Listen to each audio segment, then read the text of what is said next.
on. Yeah, that's true. That's true. There has been one man that I wanted to take everything that I could from him, to leave him with nothing but the ash of his pride. For that one man, there have been a dozen or more other dumbasses to get in my way, and justice delayed is justice denied. But look at me and believe me when I tell you that I will have what I want.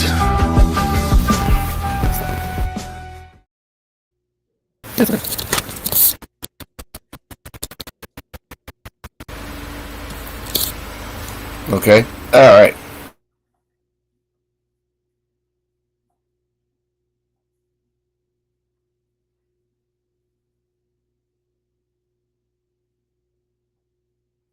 Alex, I think you're muted.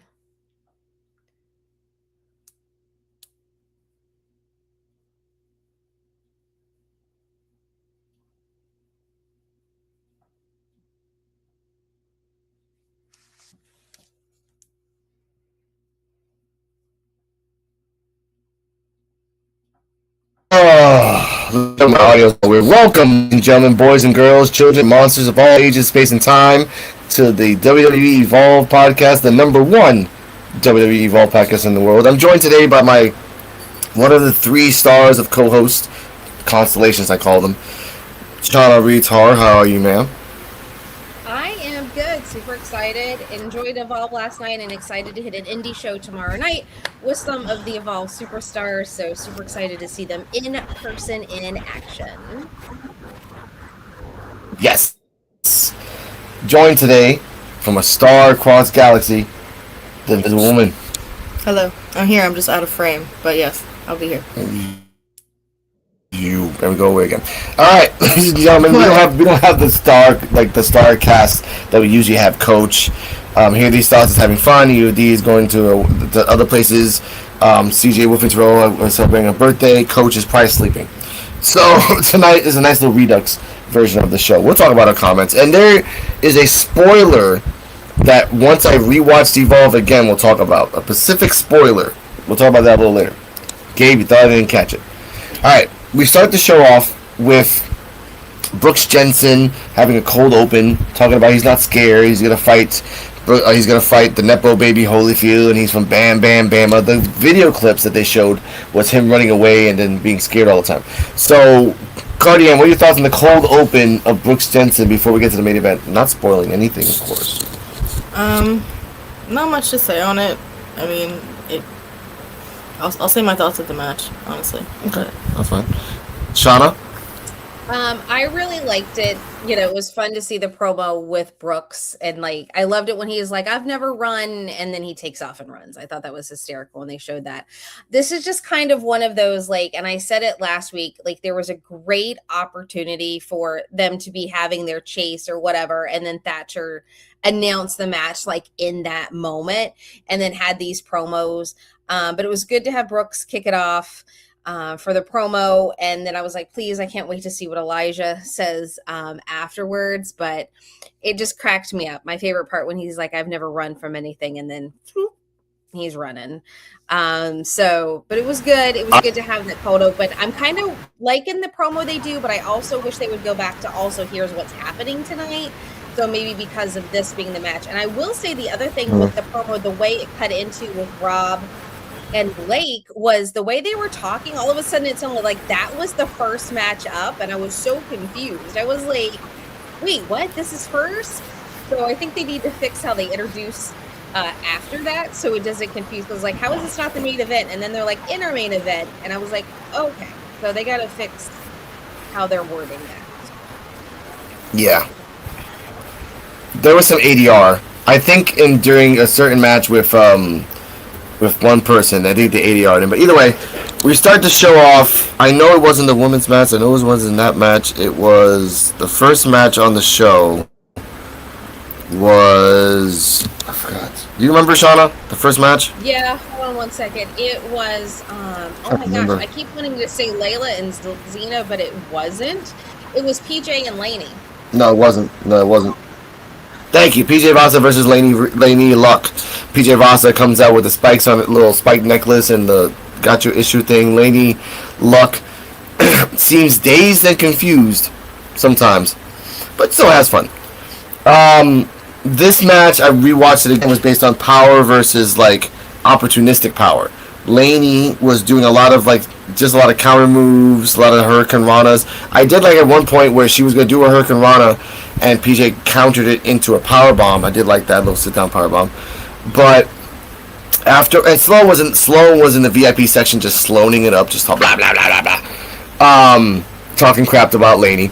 In the end, Laney Luck countered, and I love that PJ Vasa was trying to do like a suplex. Suplex got countered into a DDT. Then she lifted PJ Vasa up, which was surprising, and did the DVD, which she calls the Death Valley Party. That's her finish for the 1, 2, 3. Post match, Laney is still dazed and confused, getting really, like, she's shocked. Everyone's shocked. PJ Vasa is talking crap to Sloan. Sloan's talking crap to PJ Vasa. PJ Vasa is about to go outside to kick her ass. Sloan runs away. Falls twice by Cardi M standards. So, Shauna, what are your thoughts on the match and the fact that PJ Vasa might be going to Sloan next before she goes to Nikita? Just because. Yeah, I really liked the match. I thought it was good. It was nice to see Laney kind of come into her own a little bit more. I was excited to see her get the win because I thought we were going to get this PJ Vasa. She wins, disappears, we don't see her again. So I think with Sloan being there, it kind of maybe now gives PJ something else, because if her target is Nikita, you know, going through Sloan and intimidating Sloan may be like a really good way for her to do that.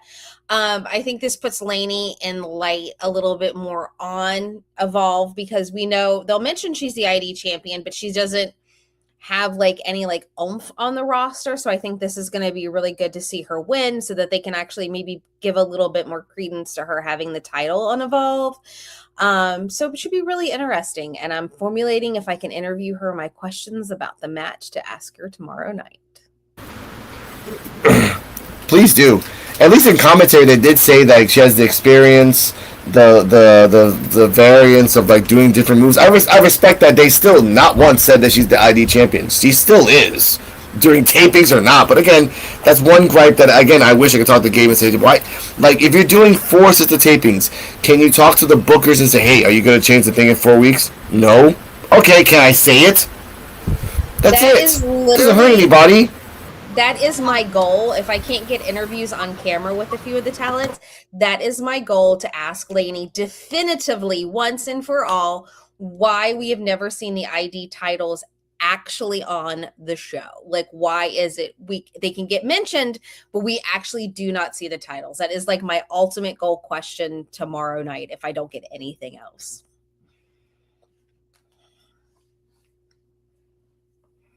Now, as the same, Cardia, do you have any quick thoughts on the PJ Vasa Laney thing? Yeah, it's a good match. I was pleasantly surprised, I guess, that Laney won. Everyone was. Yeah, I mean, it seems like they're pushing her towards a match with Nikita, which I'm fine with. And it's been a long time coming. She's had a weird up and down journey. But I will say, we did have a conversation about this, I just remembered, where she has lost to every champion on Evolve, basically. Mm-hmm. So she can have her redemption arc, but she needs to have one, because she can't be the bully that never wins. The bully wins. Who's the bully? PJ. Oh, I was talking about Laney. But I don't like Laney, because I said this in the Evolve Effect on Wrestling Super and Friendo's network audio platforms, that this is Laney's 3rd attempt for the championship. 2 times she had 2 championship matches.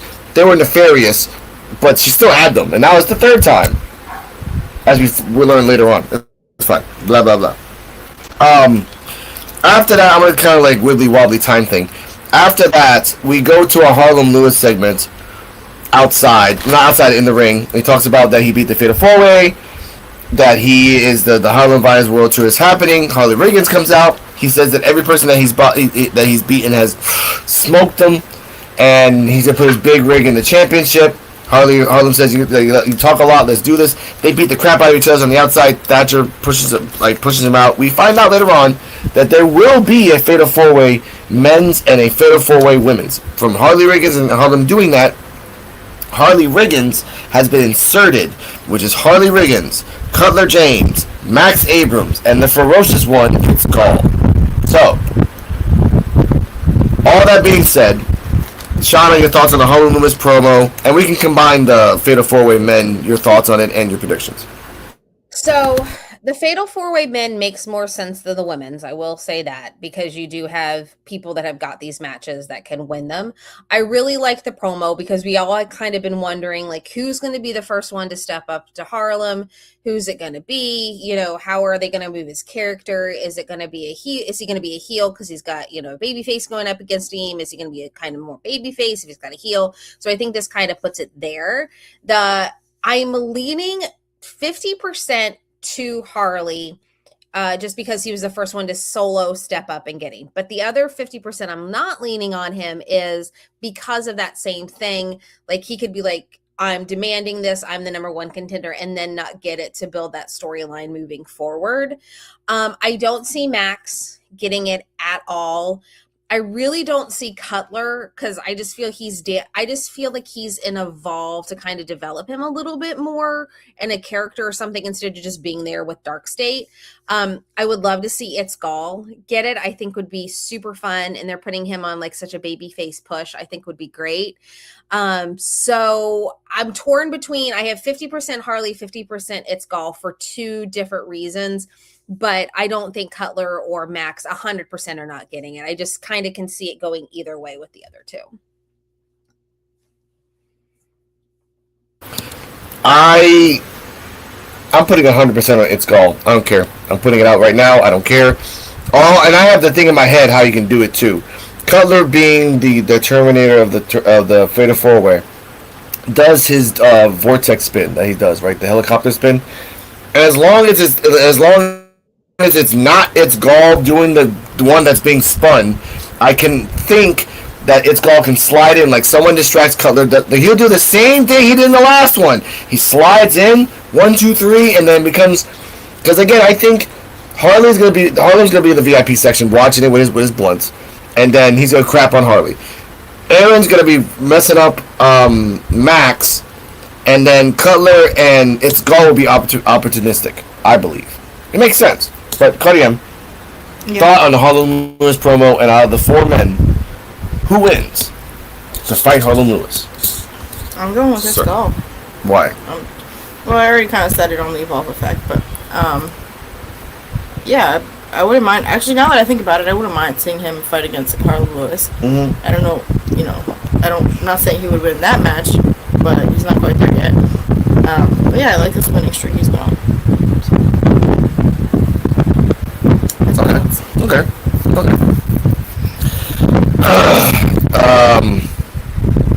Next up, again, timey-wimey thing. We go to the Xena Sterling versus Layla Diggs match. Right? Great match, by the way. Great match. In 4 minutes 11 seconds. I said this on the Evolve effect, and I'll break it down here again. And I saw it again. I actually saw it again, just to really break it down.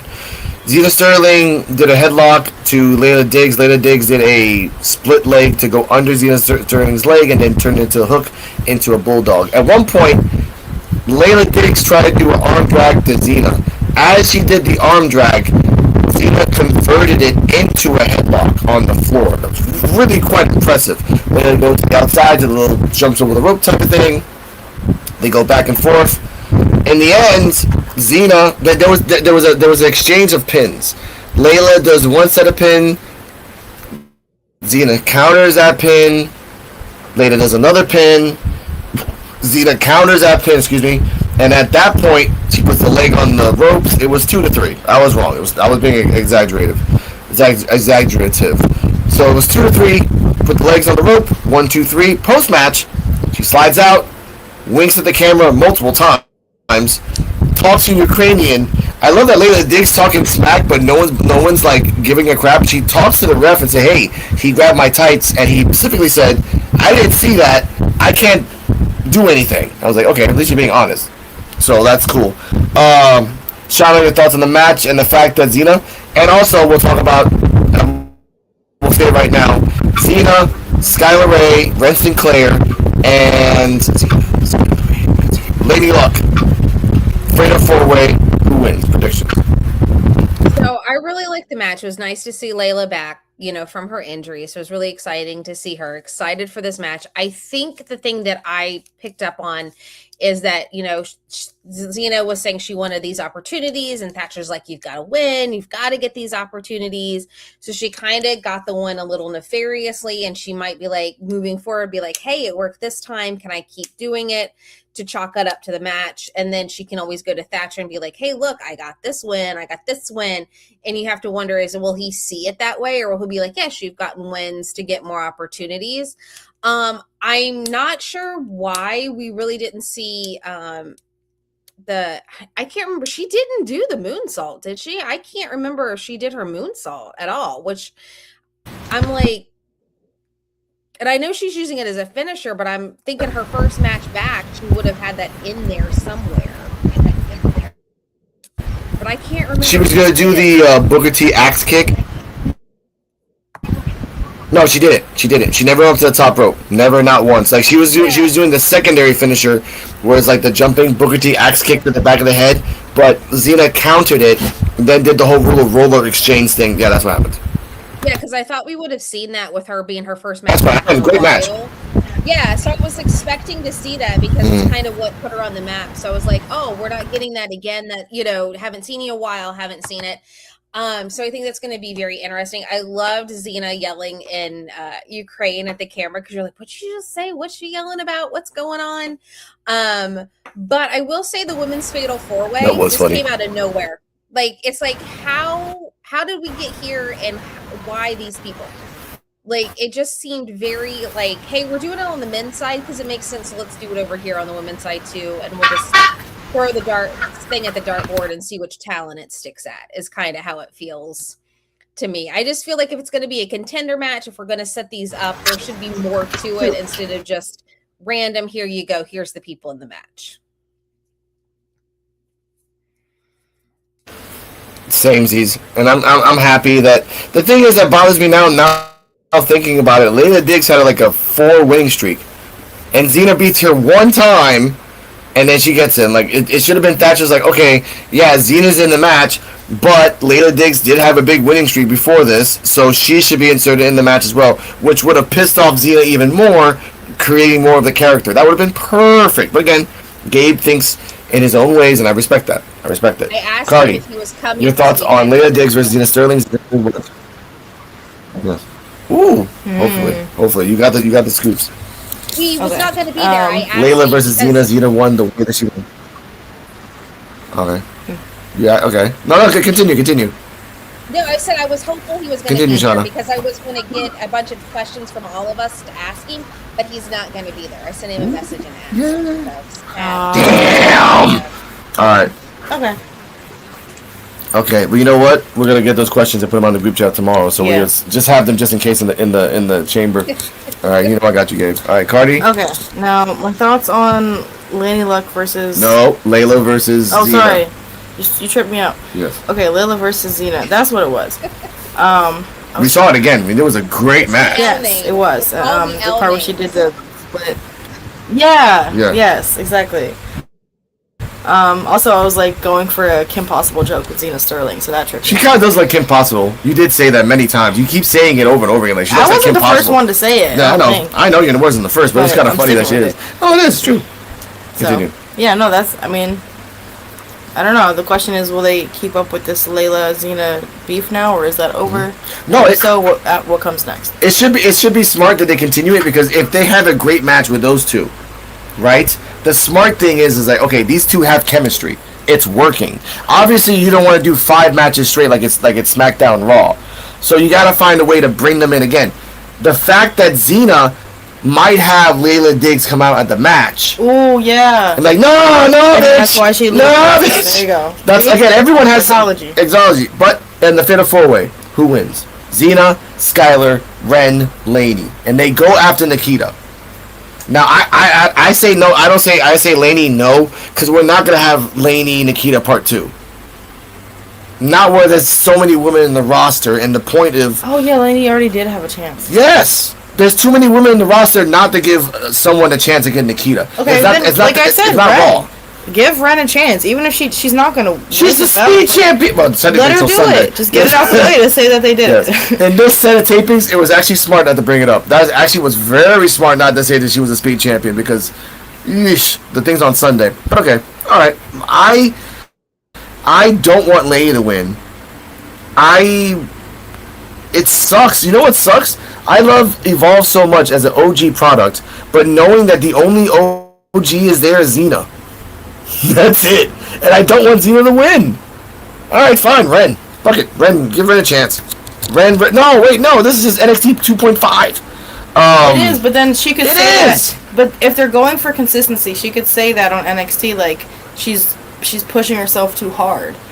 And the question is she going to win the North American belt? That's a whole other so she can't even beat it. She can't even beat. No, she can't win. This is one of those. Let them have the match because Nikita's not losing the belt yet anyway. You know the IWC are gonna have a volcano if the fact that she's the number one contender against Nikita, and if Sunday happens and she wins the belt, she's turning into Thanos. I want all the belt. Exactly. And that's not what. Okay, actually, wait. She's got the shoulders for it. That's the one thing Kendall doesn't have is the Thanos thing. Okay, all right, fine. We'll take a pin on that for Saturday. I want to have predictions with the boys. All right. Kendall has one. You know that could cause some tension between the Ren QCC there because Kendall could kind of get a little jealous of her friend Ren there, maybe.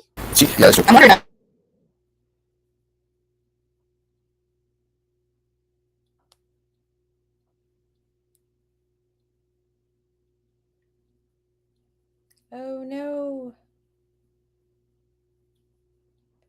Alex and Cardi froze up a little bit.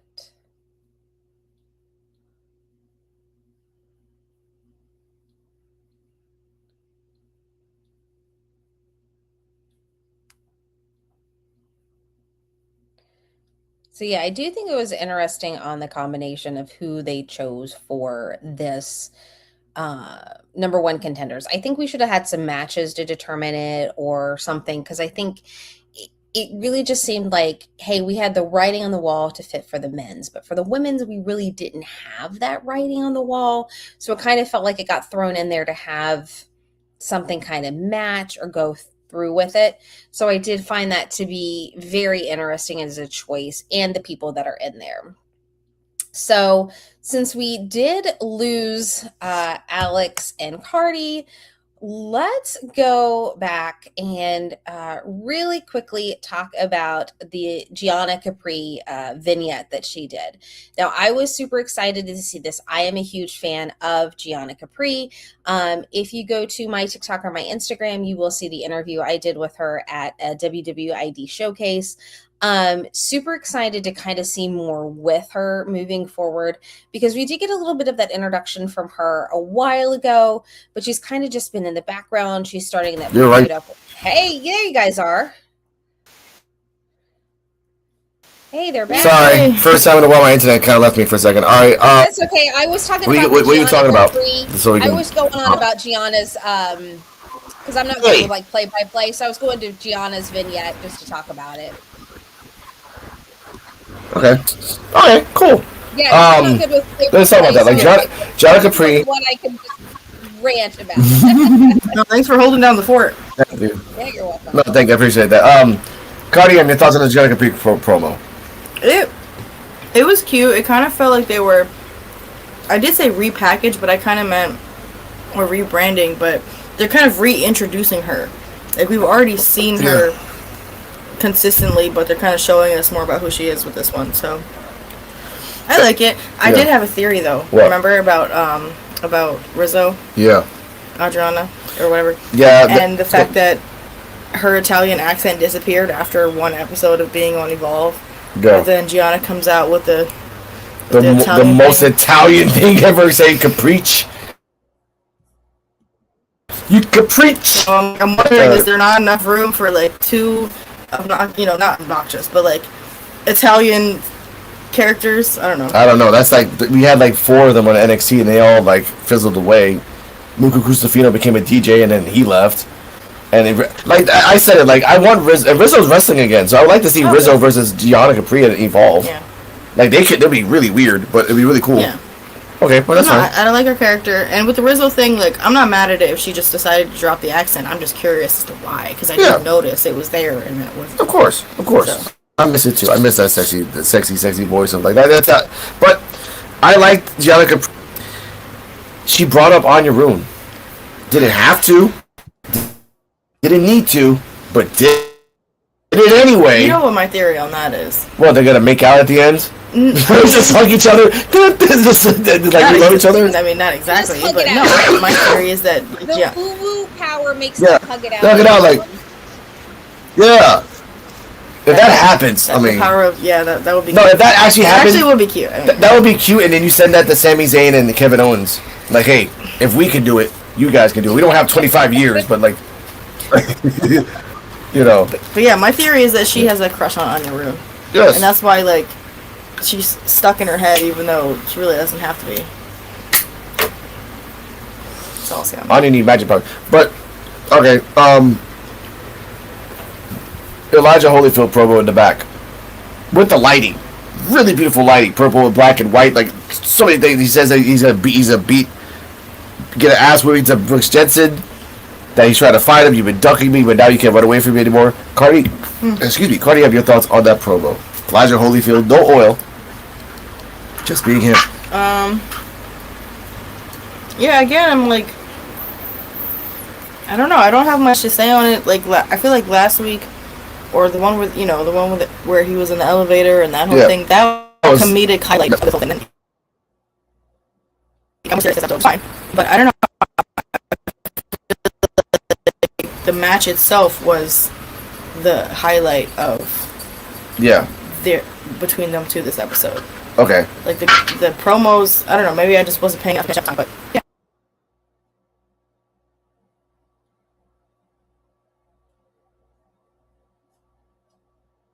At least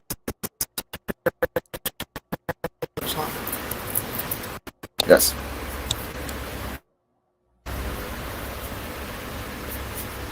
Can you hear us? Yeah, now I can. You guys had cut it. It was like I cut in and out just a little bit, but yeah, I liked it because I think it was a great, bookend to the Jensen one, and it really was just kind of like it had that. This is it. Like we are going to war tonight, and it's going to be war, and you're going to have to finally face the music, and it's on. So let's go. And I thought it was really good. I liked how it was presented backstage. I really liked that a lot. So it made you get really stupid excited for it. Like if you were like, I'm not sure about this lumberjack, like if someone didn't know what a lumberjack match was or anything like that, I think that promo also was like, yeah, I'm going to stick around and finish watching this because this is going to be crazy.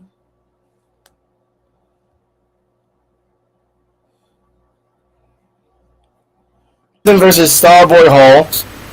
Ryan Katz, in a weird 80s creepy voice, announces, well, nothing wrong with that, it was just weird. Announces Kale Dixon as 285 rock hard pounds. And Starboy Hall just announcing it, but it was a good match back and forth. Starboy was beating the crap out of him. As I said before, Kale Dixon is a counter wrestler. You do a move on him, he'll counter it, do some cool things. He went to the second rope to do the whole pose and splash. Didn't work out this time. But Alex Brooks, finally having a name, said something last week and finally had something today. While Starboy was on the second to do something, she grabbed Starboy's legs, he tripped down. Kale Dixon set up his rope. Elbow, which I heard it 96 between the eyes. That's what the thing is called, 96 between the eyes, a baseball reference. For the 1, 2, 3, they stand tall together, flexing and trying to be its goal. So, Shauna, your thoughts on the match and the fact that Starboy lost, but Kale does come out. Yeah, so we now know her name. We know that she's an agent or something, so she's a valet. So we finally know what she is. Associate or something, so she finally know what she is. I figured after Kale losing to Itzgal, he was going to win this week. It was pretty obvious. It was like, you got to give him a win somehow. Kind of sad that Starboy has been losing a lot recently. And it just kind of showed how tricky and sly Alex is going to be to help Kale.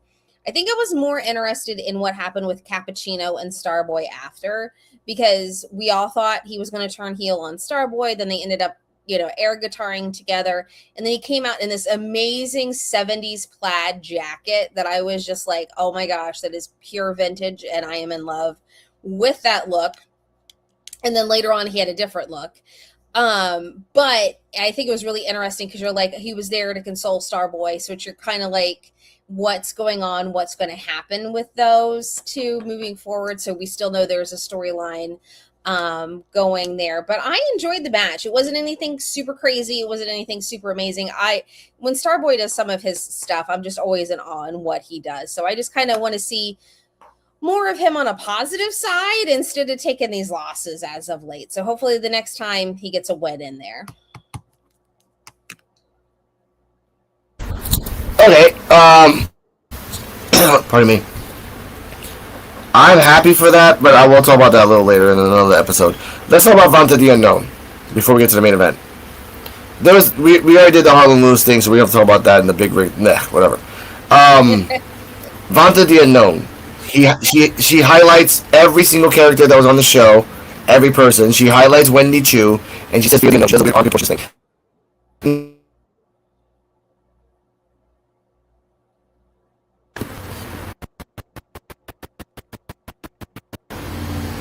I'm back. I'm back. Now, the spoiler that I said happened is at the end of Vanta the Unknown's promo.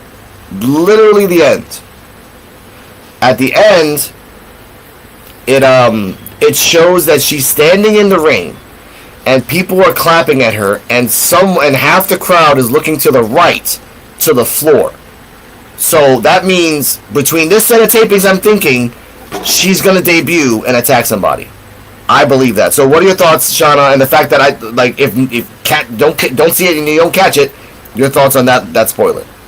Yeah, I noticed that too with her in the ring. And at first I was like, was she in the ring when they shot that, or did they superimpose her on there? So I just kind of was like, because she's in the ring. We haven't seen her in the ring. So I was just like, how did they do that? Is that graphics?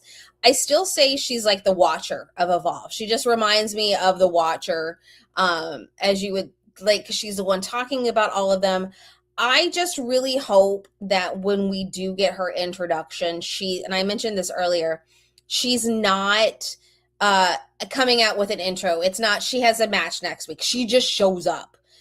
The lights go out. She's there. She's just standing there creepily. She's in the audience. Somehow she's just there and comes out and attacks, because I feel like if we're going to build her up as this mysterious, strange person, being like, oh, she's having a match next week, and she comes out to her walk-up music in a Tron graphics, I think that ruins the mystique and the mystery of her.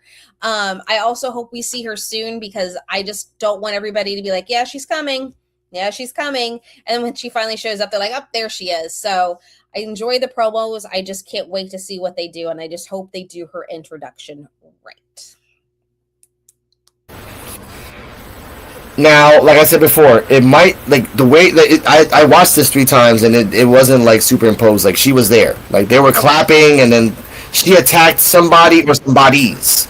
So we don't know how many people. Like, I believe that it's either she attacks the winner of the #1 contender, or she attacks the match of Nikita versus the #1 contender. It has to be that. It has to be. Or even, like, Wendy comes back after Nikita wins the match, and it's like, Wendy's like, yeah, I'm back, but then Vanta pops out and does her shit. Like no, yeah, you're not the scary one, Wendy, anymore. I am. And that could be something else cool. I like that. I really do like that. Now, I believe that was it. Yeah, that was it to the main event. Oh, wait, no, backstage. No, Aaron Work got his ass beat by the Mod Squad. Finally being the most serious Mod Squad ever. Like, Aaron's work head was red, and Santi had no shirt. And Max Abrams did a ferocious promo, not like it's golf. So, Shauna, your thoughts on the backstage fight? We know Aaron Work's going to get his get back just by himself, but your thoughts? I thought it was a really great, because I mean, they had said, Aaron's coming back. We got the little graphic that Aaron was coming back. So it was really fun to see him in this way, because for once the Mog Squad felt serious. Like, they act serious. They think they're all that in a bag of chips. Nobody can touch them. They're great. but they don't have that seriousness to them. Like, they're just kind of like, yeah, we're here, we're awesome, we're great. But this time they felt like a formidable foe. Like, yes, we are here. You know, this is how it is.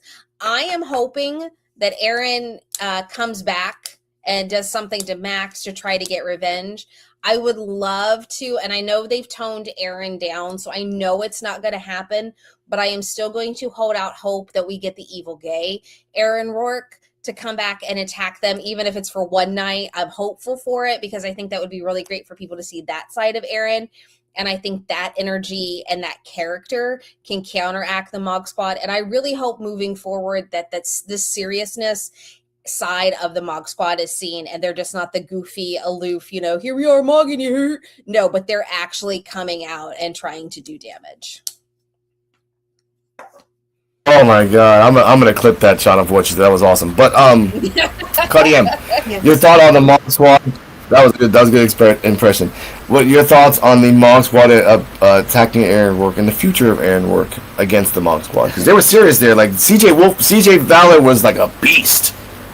Just like, yeah, that was messed up. I mean, my question is, can anyone tell me why they chose Aaron Rourke to mess with? Because we answered it before in the Evolve effect. Okay. Aaron Rourke punked them. Okay. He punked all of them. So like they were gonna get their get back eventually. I just wanted to know why, you know. But yeah. Okay, I get it. I mean, this is a new side of them. I mean, I don't like it, but I don't not like it at the same time. Mm-hmm. You know. Because they've been very goofy, not goofy, goofy up until now. No. That was an accident. Is the perfect word for the Mog Squad. Goopy makes no sense, but that's the way it is. But now they're serious, except for Santi, which has no fucking shirt on. Never. That's his thing. Right? That's his thing. I get it, but I will say this: my theory is that either Aaron Rourke comes out during the Max Abrams like Fatal 4-Way to distract, or he does like Final Destination 2B version where like, oh, Santi Rivera's going to get a tan, and then he cranks it up and he's sunburned, and then CJ Valor's getting a protein shake, and then he mixes protein shakes with like laxatives, like so no matter like each one gets taken out. You know what would be like just comically. Now that you say that, I'm just picturing Elijah Holyfield and how he was acting, you know, with Brooks Jensen. Like, imagine if you turn that energy on the Mog Squad. They would be dead. Now I'm thinking, like, all right, what if Aaron Rourke and Elijah Holyfield teamed up to get back the Mog Squad? You can take that. You can take that. Okay, no, but like you can pay me, but you can. Yeah. So the Mog Squad are the boxer from Friday the 13th Part 8, and Elijah Holyfield is Jason. And Sean, I can understand that reference because like you can try all you want, but then one punch from Jason, your head's knocked off. Your head's knocked off. Speaking of head knocked off, and for the 44 people watching, thank you for watching for the Evolve. Number 1 Evolve podcast in the world, and number 2. Main event: Elijah Holyfield versus Brooks Jensen. Brooks Jensen comes out and craps on all the people in the crowd, which is the Lumberjacks, which is included Top Flight Security, which is Victor Zanoff and Shadow Ash, Dorian Van Dux, Romeo and Dar. We have Cap, we have Marcus Mathers, and that's it. No one else. By the way, this has been 2 months and a half now since Braxton Cole losing to Harlem Lewis has not been seen anywhere. Anywhere at all. We just saw, we did see him. Yes, we did. We did see him in NXT when Grayson Waller came out. Quietly wearing a black t-shirt. Yes, skinnier. Not smarter. He didn't look too happy to be a security guard. So. That's his fault. You think a book's gonna get you over? Come on, bro. A book. I was saying I feel bad for him, but I don't feel bad for him. That was the gimmick that was bestowed upon him. Damn, I would press that button for you, girl. Now, so Matt's like, so I like the commentary where Stone's like, you want the Lumberjacks to be your friends. I don't think it's smart to piss them all off before the match starts, and he did. And yet, the whole match, the first 2 minutes, this was a 12-minute match, ladies and gentlemen, and I respect why Mr. Holyfield was just like done, gassed out at the end, respectfully. When Elijah Holyfield tried to throw the first punch to Jensen, he ran outside, pushed the people, went back inside, got clothesline outside, got beat up by Cap and Mathers and everything else. Then he went inside again. He was going to get punched in the face. He slid out and then got his ass beat. I love the rules of this match, too, where if you're on the outside but on the apron, no one can touch you. You have to physically touch your feet on the floor for the wrestlers to beat your ass. That's when you're on the inside going outside. If you're on the outside going in, different rules. So at a certain point, everybody's beating his ass. Holyfield kicks him to the outside, and at this point, I like this part where Dorian Van Dux says, Jensen, being a Nigel McGuinness fan, was doing the Nigel McGuinness where you're in the second rope, you kind of like go backwards and seesaw into a lariat. But Holyfield caught it the first time, so every time he would try to do it, he would push him and pull him back, push him, like a dumbass seesaw for Jensen. I was like, oh man, that's funny. The second time he did it, it works. The Nigel McGuinness rope cardio is when, like, remember when Jensen went to the second rope and kind of had his body halfway out, and then he kind of like pushed himself back into a lariat against Holyfield? That's the Nigel McGuinness rope. Like, a wrestler called Nigel McGuinness invented that move. So when you get punched so hard, you're faking that you're kind of going to get out of the ring, but the second rope saves you and gives you momentum to do another, Shout out to Nigel McGuinness, we love you. After that, Jensen tried to cheat, but got caught. He did do an axe handle. He did do an axe handle to Holyfield and back and forth. At certain points, Jensen slides out. Well, before that, Holyfield went out of the ring. By the way, Holyfield never got hit once. No one attacked Holyfield, which is the smartest thing ever. But when he slid into the ring, Victor Zanoff grabbed his foot and then whatever. That's technically not attacking. He just grabbed his foot. When Jensen went out for the last time, he pushed the security guard into Shido. Shido attacked the security guard. All hell broke loose. You can see, and then and Stone's like, "Oh my God, it's really close to the commentary desk. Wait a minute, I think Jensen planned this." And then they cut to Jensen's face sideways, just smiling, like, "Yeah, you dumbasses, I did this." At one point, Marcus Mathers walks up to Victor Zanoff like a Karen. Like, you know what? I want to talk to my manager, and then he just fucking judo flipped his ass.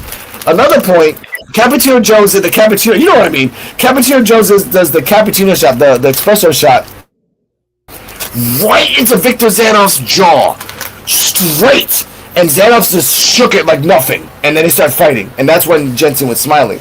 Jensen realizes that Holyfield's in the ring.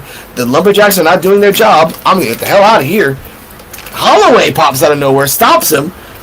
Jensen touches his hair. He says, "Damn it." He slides back into the ring. Jensen bounces off something, gets uppercut in the jaw, bounces off the bottom rope for the 1, 2, 3. Immediately after Holyfield let go of the leg, he twitched from beginning until fade to black. And a couple people in the crowd was like, "Oh look, Jensen's not. Oh God, look, So Shauna, your thoughts on the match?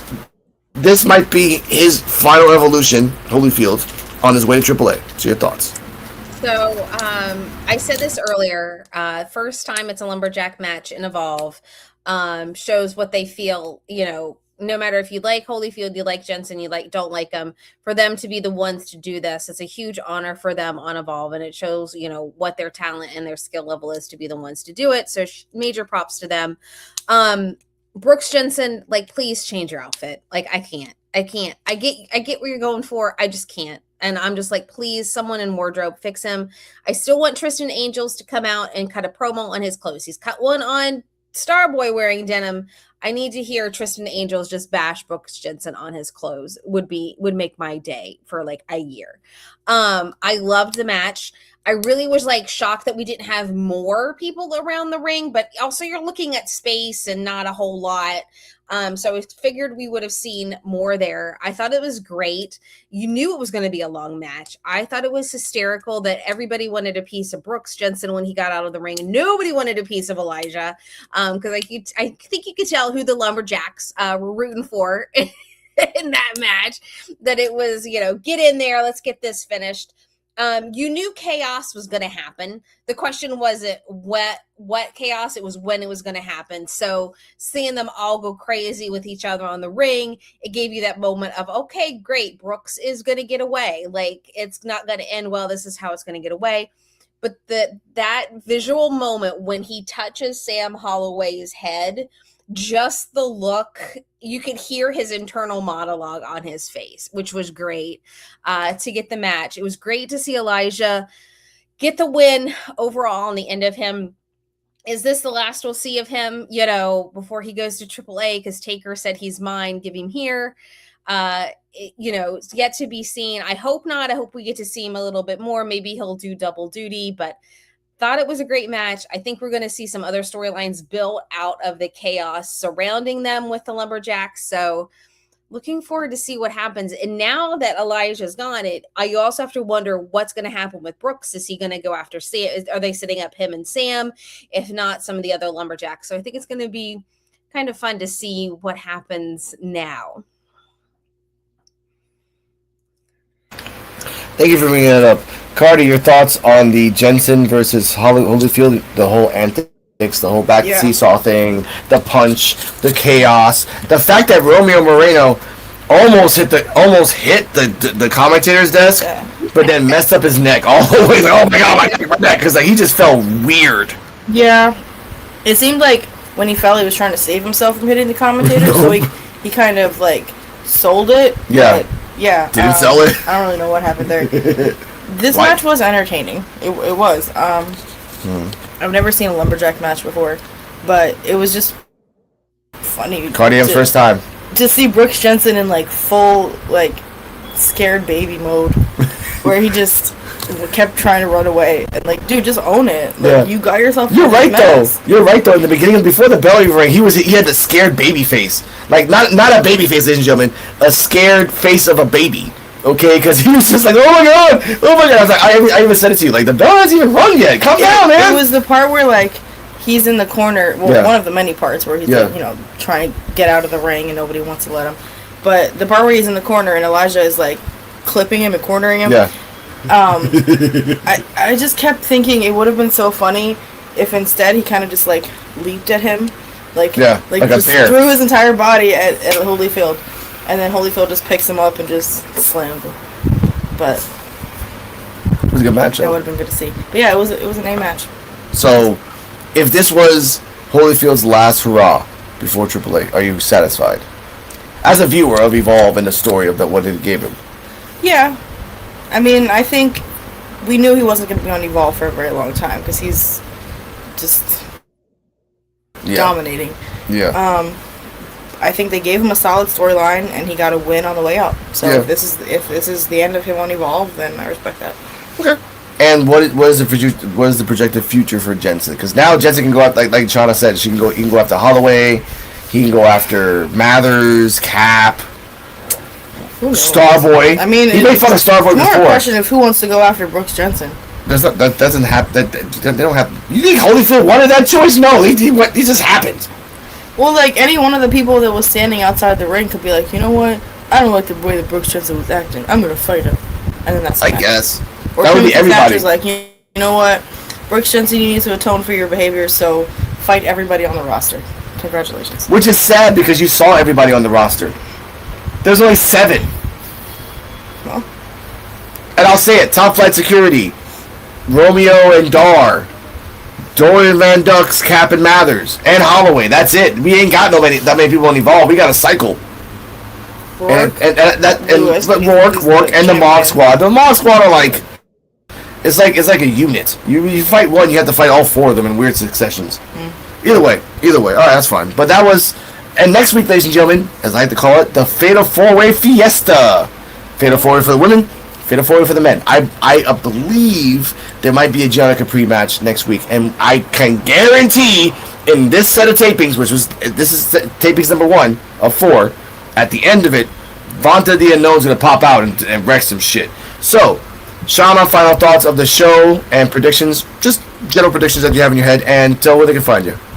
For overall, what I think is going to happen just in his next round of tapings, or just from what happened tonight? Yeah, because now we know what we know. There's a fatal 4-way for men and women, right? So we know that whoever wins will possibly have a match 2 weeks after it, no matter what. Yeah. So overall, I'm giving it a B. I did like the match. I did like everything. I said I took it down from a B+ because of Brooks Jensen's outfit. I think we are going to get Wendy Chu back. I'm not sure when. I'm not sure when. I'm waiting for Wendy to come back because we did see her last week on the screen for just that hot second. Will we see her there? Also wondering if we'll see Thea again, because Thea could say she lost, wasn't a clean loss. So I'm wondering if we'll see Thea again. But I think it's going to be very interesting to see. And I think going back to with Harlem, whoever wins that fatal 4-way is how we're going to see his character go from there. Because I feel like most of his promos have been like in the middle, not sure what they're going to do with his character. So I think whoever comes out on top is going to define Harlem's character moving forward. I would like to see something happen with PJ and Sloan, since PJ came after Sloan. She wants to get to Nikita. PJ not being in this contenders match, I think she would kind of be the one also to. I have a feeling the women's match is going to end in chaos. Like, we may get Vonta, we may get PJ upset, we may see the return of Wendy Chu. I just have a feeling the women's match is going to be chaos. We're going to get something clean finished with the men's, maybe. But it'll be interesting. I'm really, like I said, I'm going to manifest it. I'm going to manifest Evil Gay for Aaron Rourke. I doubt we'll see it, but I'm going to keep hoping and manifest it. Because I think it would be a really interesting turn, especially getting attacked by the Mog Squad. He hasn't been there. He was making his return. I think it'd be really fun for Evolve to see that side of Aaron. So, but that's what I think. And I think we're going to have, I don't know when we'll get a title change, but I'm pretty sure at least by succession, we'll get at least one of the titles changed. Just not sure men's or women's yet, depending on what happens next week. But you can find me on TikTok and Instagram under Shauna Reed's Horror for wrestling content and horror book recommendations. Fingers crossed I can get some good interviews with some of our favorite Evolve talent tomorrow night at the Beyond Wrestling Americana event. So if I do, be on the lookout for that content. And I will make sure to send you the thumbnail for the Evolve Effect. You can show people like, hey guys, I'm from the Evolve Effect. Beep! And have some fun there. So I'll send you to tonight. I give this actually an A because it was a good show. Great storyline for Kale Dixon, even for his vanity. The unknown being like, it's the first time in a long time where you get vignettes where they get better and better. It's usually like bad. It gets worse and worse. No, for her, it's getting better and better, which gave me really intrigued. I was talking to Cardi M about that. There is no contortionist wrestler in WWE right now, except for her. So you have a one-of-a-kind, not a copy, one-of-a-kind wrestler. Use it right. It gave us smart. And you have all those Booker T and Sean Spears and everyone else backstage capitalize on this. Because you know that once she debuts, and if you recorded this, you better have talked to someone from HBO Max and get some good cinematography, because you can sell her right there. Now, for Elijah Holyfield, I will miss you if you're gone. Drake Moreau never got a Final Evolution. I feel bad for that, but he's having fun in Triple A, so I'm happy with it for that too. For Wendy Chu coming out soon, hopefully. For Vontae Unknown attacking Wendy Chu, yes please. And for the men's, I mean, it would be a Haas battle. I'm thinking about this now. It would be a Haas battle if Cutler won, and it would be Cutler versus Harlem. That would be a Haas battle. This is a straight power versus power. I like that. But the fact that if we get Itzgall, and Itzgall gives Harlem Lewis 120% in the match, and it astounds him, and it sets him up that this might be Itzgall's Final Evolution going to NXT, because he deserves to be in NXT. I love Itzgall, and I would love for him to stay in Evolve forever. But let's be real. He deserves to be in NXT, and after that, he deserves to be in Raw and SmackDown. He deserves it. If he had, you know why he doesn't do? Yeah, but you know why he doesn't do the studometer? There's no one else. You really can't do anybody else new. So you got to go to someone else to do more stuff. You're gonna get over in the studometer of NXT. I'll tag him like, once you get to NXT, studometer it up. But for me, and you can find me on PUWF Wrestling, PUWF Wrestling, and Rico Reactions on the road to 5,000. Almost there. And the fact that we are the #1 WWE Evolve podcast, and then the #2 on the Wrestling Soup and Friendos Network on audio platforms and Spreaker, anywhere else. Cardi M, final thoughts of the show, any predictions, just for the general future for the next couple weeks, and where they can find your beautiful body, respectfully, consensually. You can find me on Instagram at Kardala Muhammad. It's KARDALAMOHAMED. Yep. And you can yeah, that's pretty much it. I'm on YouTube, but I don't post anything. For next week, like I said, we already talked about the Fatal 4-Ways. I just made it kind of a mental note that we didn't see Nikita this week, so she'll probably come out next week. Probably a VIP. Yeah. Probably a VIP watching. Highlights of this episode, the part where Sloan got scared. Like a bitch. Xena speaking Ukrainian. Yeah. The cool move by Layla. The matches in general were pretty good. Yeah. So, but next week, I don't know. That's pretty much it. I'm wondering if Nikita's going to sit. See you on Saturday, hopefully.